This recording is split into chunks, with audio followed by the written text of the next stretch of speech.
बांग्लादेश के जो सपने हैं वो सपने तो बड़े बड़े दिखा रहा है, लेकिन उसे भी पता है कि उनमें से कुछ भी पूरे होने वाले नहीं हैं। खासकर भारत को घेरने के वो भी हथियारों के दम पर। बांग्लादेश का प्लान हथियार सामने आ चुका है। वो अपने हथियारों के जखीरे को बड़ा करने की कोशिश कर रहा है, लेकिन शायद वो ये भूल गया कि उसके सामने कोई और नहीं बल्कि हिंदुस्तान है। और उसे एक ही पटकनी में हिंदुस्तान उसे एक ही पटकनी में धूल चटा सकता है, क्योंकि वो मुट्ठी भर है। उसकी आबादी कितनी है, भारत की आबादी कितनी है, उसका डिफेंस बजट कितना है और भारत का डिफेंस बजट कितना है। अगर आप उसके टैंक, उसके सैनिकों की संख्या, उसके हथियारों के अगर आप संख्या को देख लेंगे और भारत के हथियार, भारत के लड़ाकू विमान, भारत के रॉकेट लॉन्चर, भारत की सेना की संख्या को देख लेंगे, तो आप सोचिए, कल्पना कीजिए, ये वही भारत है जिसने अब के बांग्लादेश और उस समय के पूर्वी पाकिस्तान को किस तरीके से बचाया, तब जब महिलाओं की अस्मत लूटी जा रही थी, तब जब लाखों बांग्लादेशियों का कत्लेआम किया जा रहा था। भारत ही पहुंचा था जिसने बांग्लादेश को, अब के बांग्लादेश को, बांग्लादेश होने पे गर्व है ना, ये पूर्वी पाकिस्तान था, अब के बांग्लादेश को, पाकिस्तान को घुटनों पे लाया और बांग्लादेश को स्वाधीन बनाया, जिस पर क्रांति दिवस मनाया जाता है। गौर से इस रिपोर्ट को देखिए।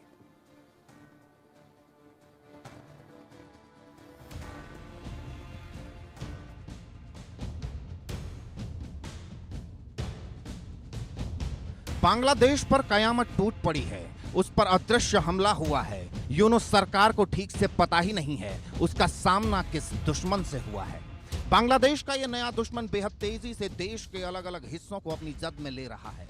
यूनुस सरकार ने जल्द अपने दुश्मन की पहचान नहीं की, उसका सामना नहीं किया, उसका इलाज नहीं किया, तो बांग्लादेश का अंत होना तय है। कौन है बांग्लादेश का यह दुश्मन? कैसे ये बांग्लादेश में अपने पैर फैला रहा है? क्यों यूनुस सरकार को अपना यह दुश्मन दिखाई नहीं दे रहा? इन सवालों के जवाब हम आगे आपको देंगे, लेकिन उससे पहले आपको यूनुस सरकार का प्लान हथियार बताते हैं, जिसके दम पर बांग्लादेश हिंदुस्तान को आंख दिखाने के सपने देख रहा है। बांग्लादेश के साथ हालिया तनाव के बीच बांग्लादेश अपनी सेना को आधुनिक बनाने की तैयारी कर रहा है।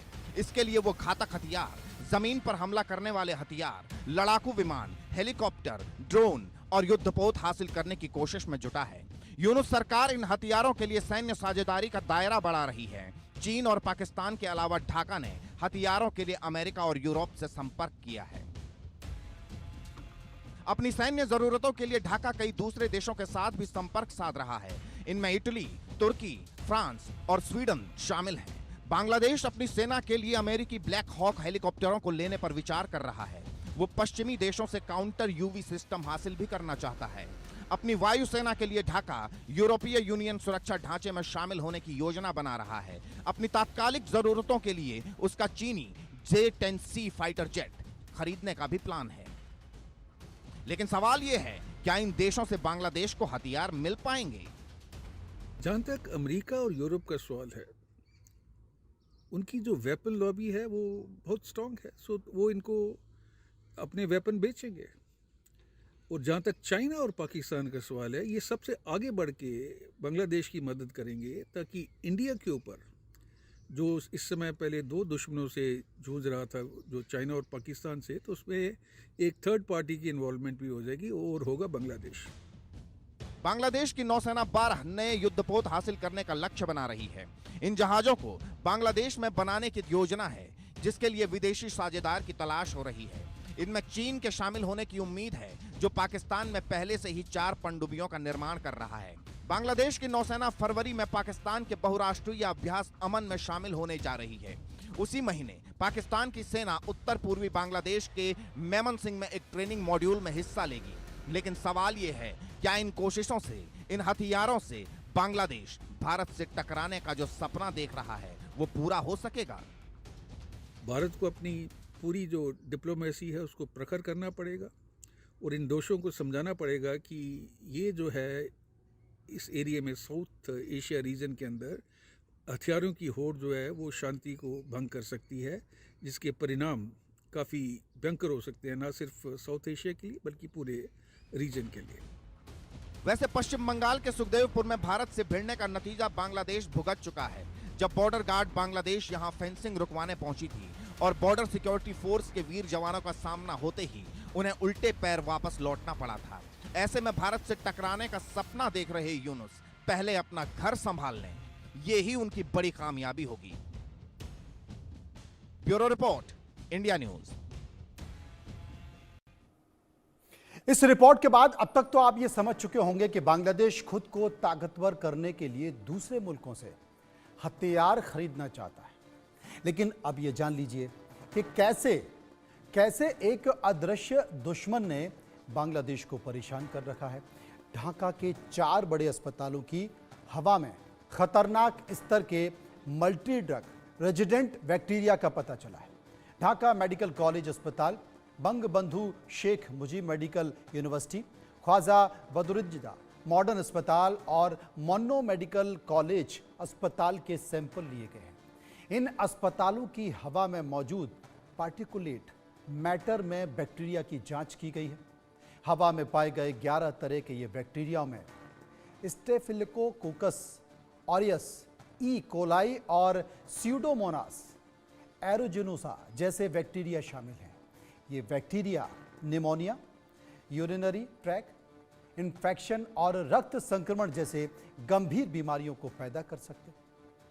यह स्थिति बेहद चिंताजनक बताई जा रही है। इस खतरनाक बैक्टीरिया के कारण अस्पताल में भर्ती मरीज और स्टाफ दोनों संक्रमण का शिकार हो सकते हैं। इन संक्रमण का इलाज कराना बेहद मुश्किल हो सकता है। सोचिए, जो बांग्लादेश एक बैक्टीरिया से नहीं लड़ पा रहा है, वो भारत से लड़ने के सपने देख रहा है। क्या ऐसा हो सकता है? चर्चा करेंगे। चर्चा के लिए मेरे साथ डॉक्टर ब्रह्मदीप, जो कि विदेशी मामलों के जानकार, मौजूद हैं। इसके साथ साथ डॉक्टर चिन्मय गुप्ता मेरे साथ मौजूद होंगे। सबसे पहले मैं डॉक्टर ब्रह्मदीप के पास चलूंगा। ब्रह्मदीप साहब, पाकिस्तान की तमाम हरकतें किसी से छुपी नहीं हैं। किस तरीके से वो भारत के तमाम विरोधियों से गलवैयां कर रहा है, किस तरीके से भारत की सीमाओं पर लगातार वो घटनाओं को अंजाम दे रहा है, कैसे भारत के खिलाफ कौन से निर्णय हो सकते हैं, वो अपनी ही सरकार में ऐसे तमाम निर्णय ले रहा है। लेकिन वो बांग्लादेश जिसका डिफेंस बजट हमारा डिफेंस बजट, जिसकी पॉपुलेशन हमारी पॉपुलेशन, जिसका अगर पर कैपिटा इनकम और भारत का पर कैपिटा अच्छा खासा बांग्लादेश ग्रोथ कर रहा था, लेकिन कट्टरपंथियों के आने के बाद, जमात के आने के बाद अब लगातार वो गिरता जा रहा है। क्या ये बांग्लादेश भारत के खिलाफ भारत को परेशान करने की कोशिश तो कर रहा है, लेकिन आपको नहीं लगता कि पाकिस्तान की तरह वो अपने ही बनाए जाल में लगातार उलझता जा रहा है, फंसता जा रहा है?